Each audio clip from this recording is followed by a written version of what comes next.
सालों पहले परियों की नगरी में लाल परी रहती थी। कुछ दिनों बाद महल में एक जश्न मनाने के लिए सब तैयार हो गई। तभी किसी बात पर रानी परी ने लाल परी को महल से बाहर निकाल जाने का आदेश दिया। इस बात से उदास होकर लाल परी महल से उड़कर धरती पर आकर एक बाग में छिप गई। उस बाग में बहुत सारे बच्चे खेल रहे थे। लाल परी छिपकर उन बच्चों का खेल देखने लगी और उन बच्चों को हंसता खेलता देखकर वह अपना दुख भी भूल गई। तभी बाग में खेल रही सोनी नाम की एक लड़की की नज़र लाल परी के सुनहरे लाल पंखों पर पड़ गई। सोनी को लगा कि शायद यह कोई फल है और वह उसे लेने के लिए जैसे ही उसके पास गई, सोनी ने वहां पर जब लाल परी को देखा तो वह चौंक गई और खुशी के मारे चिल्लाने लगी। सोनी की चीख सुनकर बाग में खेल रहे सभी बच्चे भी उसके पास आ गए। सुंदर लाल परी ने लाल रंग के कपड़े पहने हुए थे, उसके पंख भी लाल थे और उसने चमकता हुआ लाल रंग का सिर पर ताज भी पहना हुआ था। सब बच्चों को देखकर लाल परी ने सबको अपना परिचय दिया। यह सुनते ही सारे बच्चे खुश हो गए और उछल कूद करने लगे।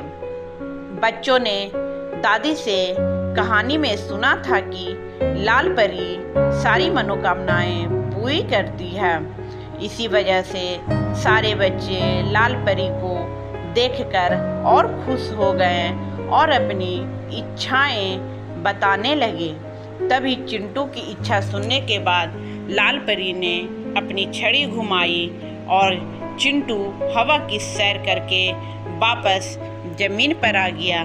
फिर लाल परी ने अपनी छड़ी घुमाई और एक रसीला ताजा आम सोनी के हाथ में आ गया। इसके बाद लाल परी ने फिर से अपनी छड़ी घुमाई और बाग के सभी फूल रोशनी से जगमगाने लगे। लाल परी के जादू देखकर सभी बच्चे बहुत खुश हुए और लाल परी भी महल में चल रहे उत्सव और महल में न रहने का अपना दुख भूल गई थी। उसके बाद जैसे ही फूलों का चमकता कम हुआ, आसमान के सारे तारे चमकने लगे। फिर बच्चों ने लाल परी से विदा लिया और अपने अपने घर जाने को तैयार हो गए। बच्चों के जाने के बाद लाल परी का मन फिर से उदास हो गया।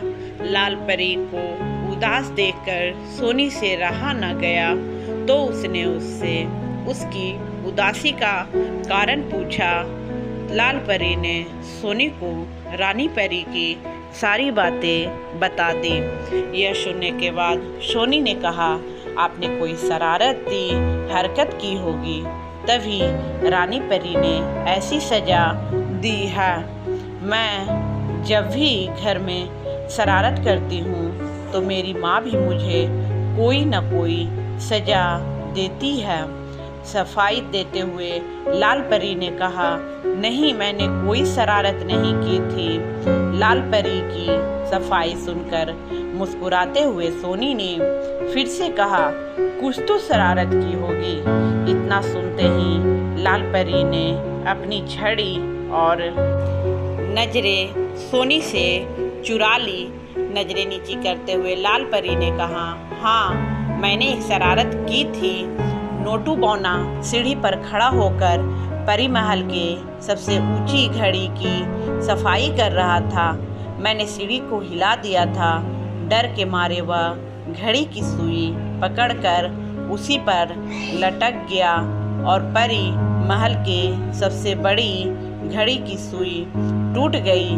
उस घड़ी की सुई टूटने के कारण घड़ी रुक गई और परलोक में सब रुक गया था। इसके बाद रानी परी ने अपनी जादू से सब कुछ ठीक किया। इसी वजह से गुस्सा होकर उन्होंने मुझे महल के बाहर भेज दिया, जबकि इसमें मेरी कोई गलती नहीं, सारी गलती नौटी बने की थी। लाल परी की बात सुनकर सोनी ने कहा, मेरी माँ कहती है अगर हम अनजान होकर कोई गलती करते हैं तो उसके लिए माफ़ किया जा सकता है, लेकिन अगर जानबूझकर कोई गलती की जाए तो उसके लिए सज़ा देनी चाहिए। तो आप ये बताओ कि क्या आपने उस सीढ़ी को जानबूझकर हिलाया था या गलती से? लाल परी ने बहुत ही धीमी आवाज़ में कहा, जानबूझकर। क्या अगर मैं अब रानी परी से अपनी इस गलती के लिए माफ़ी मांगूं तो क्या वो मुझे माफ़ करेगी? सोनी ने कहा, हाँ बिल्कुल।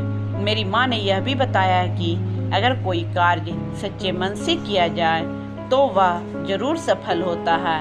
इसके बाद लाल परी ने सोनी से कहा कि वह उसकी तरफ से उसकी माँ को धन्यवाद दे और अपनी जादुई छड़ी घुमाकर अगले ही पल में सोनी को उसके घर पहुंचा दिया।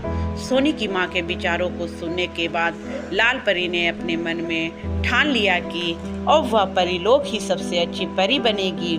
इसके बाद उसने अपने दोनों पंख फैलाए और आसमान की तरफ उड़ती चली गई और रानी परी से अपनी गलती के लिए माफ़ी मांगने के लिए वह फिर परीलोक पहुंचकर उसने सच्चे मन से अपनी गलती मानकर रानी परी से माफ़ी मांगी और उन्होंने भी उसे माफ़ कर दिया।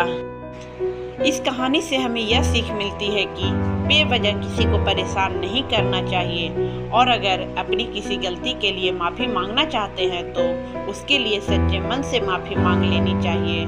सच्चे मन से किया गया काम हमेशा अच्छा होता है।